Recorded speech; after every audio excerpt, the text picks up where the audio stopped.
in KwaZulu Natal this morning. Thousands of families in the province have been left destitute, with the death toll nearly 400 and at least 27 others still missing due to the roads and water supply systems not working, and that continue to make life difficult for those who have survived. We've got ENCS Nqobile Madlala, who joins us now with the very latest. I understand, Nqobile, that you are at one of these services that are being held to pray for the province and the people that have been affected by the devastating floods we've been covering throughout the week. Have proceedings started? What is happening there where you are at the moment?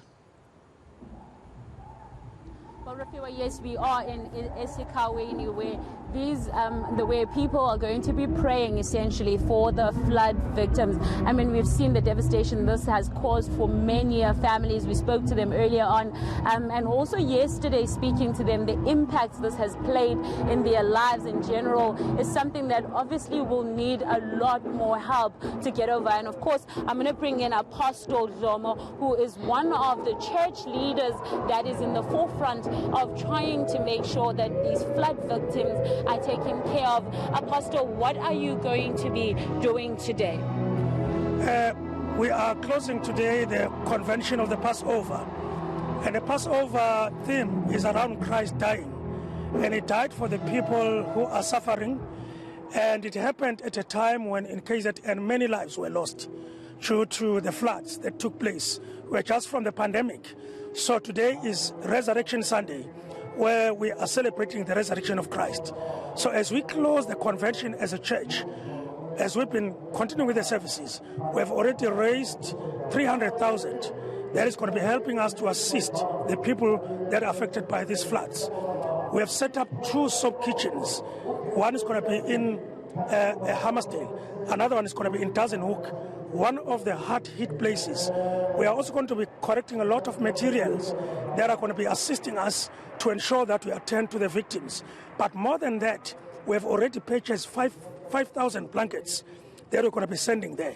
So our gathering here as a church, it proves very well that when the church gathers and church meets, we're able to gather resources that can assist the communities, more especially because Jesus Christ, the Bible says, when he came out for his mission, Luke 4 verse 18, he said, "The Spirit of the Lord is upon me, for he has anointed me to preach the good news to the poor."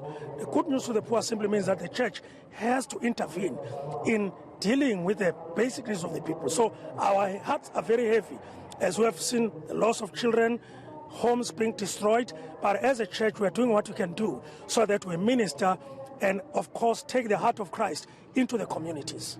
Apostle, I mean, we understand that you've also invited some of the leaders of KZN to stand here, one of them being the King, we understand, as well as the mayors and the Premier. What is it that you want them to do today, or what will you be doing with them?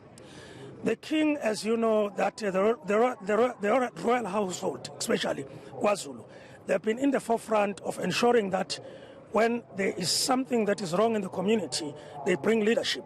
So the presence of the King here is very, very significant to us, very prophetic, because as he comes here, it is a blessing that is coming here, and we know that not very far, he's going to be coronated. So for us, it's such a blessing. But it also shows that as a church, we're also working within the kingdom of KwaZulu. So there's partnership between the church and the communities. That's why you see the mayors, that's why you see the municipality, the political leadership. So the church is not in an island, but the church is in the community. We also want to partner with the King in his initiatives that are aimed at alleviating the problems and the issues that are very, very pertinent in our communities. So the presence of the King is most welcome. We are so happy. We look forward to hear him address us at this particular point in time. It's quite a blessed time, especially Resurrection Sunday. It's a holy weekend that is ending very well. Inkosi to Ilapa. Even the late King was very, very strong on Christian values. He was prayerful, he used to fast, he used to sing songs that uplifting Christ. He said many times, he said, "I've got a King of Kings who is over my life, who is Jesus Christ." So we're so happy to welcome the King today. All right, and also whilst we speak about the program that you have in place, perhaps take us through the program. What will be happening throughout the day today? Today we are starting with a service, normal service that we have. that goes with the preaching of the Word of God on resurrection, where we are just uplifting the hearts of the people because we're coming from a very, very sad time and moment. But we also have Mambazo that's going to be singing and ministering. Our worship team is here. Our choir, which is choral choir, is going to be singing. But mostly we are here to pray. We are praying for the victims. We are praying for those who lost their lives, so to bring comfort. But more than that, we're looking forward for the Premier also to make some greetings and some local leaders. There are also other Inkosis, Amakos that are going to be joining us here. But also we are looking forward to hear and listen to the King greeting the church. That's one of the moments. But the core of today is a message, which is the Word of God.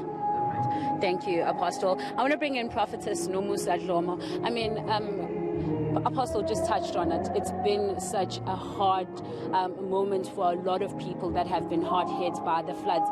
And we know that you also have been in the forefront of helping those victims. Perhaps take us through to what you have done so far. It's a continuous, women have got that motherly and caring nature in them. And so as a church, like the Apostle has already said, we are working together to raise the resources that are going to assist in uplifting and supporting those, and women are in the forefront, as you normally know.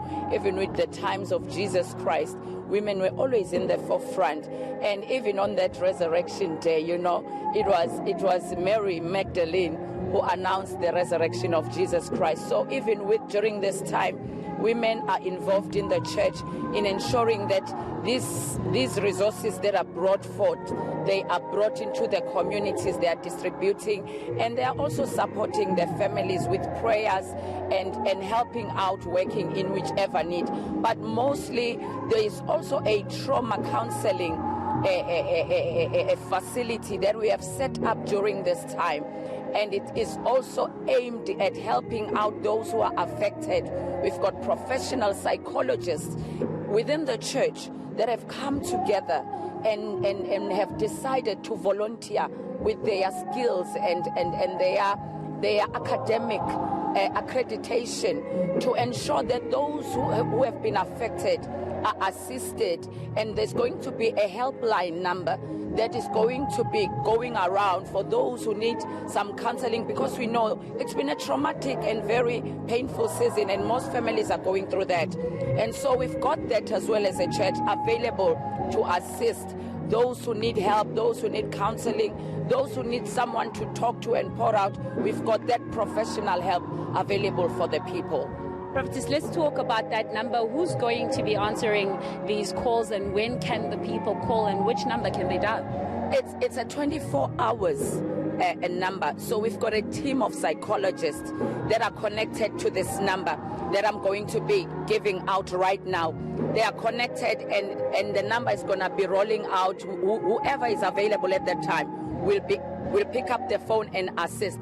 But there will always be someone to talk to whenever you are phoning the number. Let me give you the number out. It's 087 68 80 711. 087 68 80 711. It's an iBuild hotline number to call. Thank you, Prophetess Dlomo there, and Apostle Dlomo. But I want to just show you something quickly, because Ubayede has also arrived. You'll see that the delegation has already arrived. This is what everybody has been waiting for. We see there Apostle and Prophetess going to greet Ubayede, who has arrived. We know that they were just speaking to us about the fact that they've been waiting for him to arrive, and of course to speak to the church, as we know that they are going to be praying for those flood victims. And they're talking about the fact that it's very important to have all forms of leadership, including those that are traditional as well as those that are political. And so King Misuzulu arriving now is Esikhawini to come and speak to the church, as well as to also be part of the receiving of those gifts that needs to go towards the flood victims. Absolutely. Very, very important work that the church has always done in situations of disaster, and it's very encouraging to see that there's been a continuation of that important work, and encouraging to see that the King has actually been out and about in the province to assess the damage and assist as much as he can.